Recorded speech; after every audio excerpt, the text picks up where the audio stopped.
బౌత్ నియోజకవర్గ ఇన్ఛార్జ్ ఆడే గజేందర్ పిలుపు మేరకు పార్లమెంట్ సాక్షిగా భారత రాజ్యాంగంపై ప్రమాణం చేసి హోమ్ మినిస్టర్గా పదవి స్వీకరించిన అమిత్ షా భారత రాజ్యాంగ నిర్మాత బాబాసాహెబ్ అంబేద్కర్పై చిన్నచూపుతో చేసిన అనుచిత వ్యాఖ్యలను వెనక్కు తీసుకోవాలని, లేని పక్షంలో పార్లమెంట్ సాక్షిగా రాజీనామా చేయాలని, అంబేద్కర్పై చేసిన వ్యాఖ్యలను బేషరతుగా వెనక్కి తీసుకుని యావత్ దేశ ప్రజలకు క్షమాపణలు కోరాలని తెలిపారు. ఈ కార్యక్రమంలో మాజీ ఎంపీటీసీలు కుర్మె మహేందర్, షేక్ రజియా బేగం, వీడీసీ అధ్యక్షులు గంగాధర్, మాజీ వార్డు సభ్యులు షేక్ షాకీర్, సాయన్న, భోజన్న, యూసుఫ్, మైనార్టీ టౌన్ అధ్యక్షులు హసీబ్, సంజీవ్ తదితరులు పాల్గొన్నారు. రాజ్యాంగం సాక్షిగా ప్రమాణం చేస్తూ నువ్వు ఈరోజు ఎంపీ పదవిలో ఉన్నావు.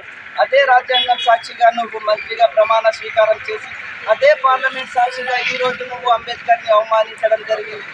అంబేద్కర్ అంటే నువ్వు అంటున్నావు కదా దేవుడా అని.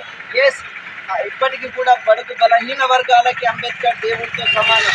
ఈ ఒక్క విషయమే కాదు, ఏ రోజైతే బడుగు బలహీన వర్గాలకు అంటరాని వారిగా చూడడం జరిగిందో అప్పుడు ఏ దేవుడు రాలేదు. ఏ బడుగు బలహీన వర్గాలకు మీరు ఇక్కడ ఉండడానికి వీలేదు, ఇక్కడ పనిచేయడానికి వీలేదు, ఇక్కడ చదువుకోవడానికి వీలేదు, మిమ్మల్ని తాగడానికి కూడా వీలేదు అన్న రోజు ఏ దేవుడు రాలేదు. అలాంటి సందర్భంలో అలాంటి అంటరాని చీకటిలలో ఒక వెలుతురులాగా, ఒక సూర్యుడులాగా ఉదయించినటువంటి బాబాసాహెబ్ అంబేద్కర్.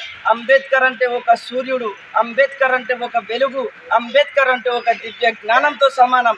ఈరోజు నువ్వు అంబేద్కర్తో దేవుడా, అంబేద్కర్ అంటే ఏమన్నా మీరు స్వర్గానికి వెళ్తారా అంటున్నావు కదా.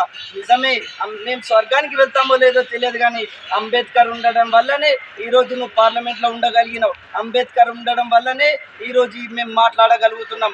అంబేద్కర్ ఉండడం వల్లనే కదా ఈరోజు నువ్వు పార్లమెంట్లో అన్ని విషయాలు చర్చించగలుగుతున్నావు. ఆ స్వేచ్ఛ నీకు వచ్చింది. సో అంబేద్కర్ విషయంలో ఇప్పుడే కాదు, ఈ గతంలో కూడా మీరు అనుచిత వ్యాఖ్యలు చేయడం జరిగింది. మరిన్ని అప్డేట్స్ కోసం మా ఛానల్ని సబ్స్క్రైబ్ చేయండి.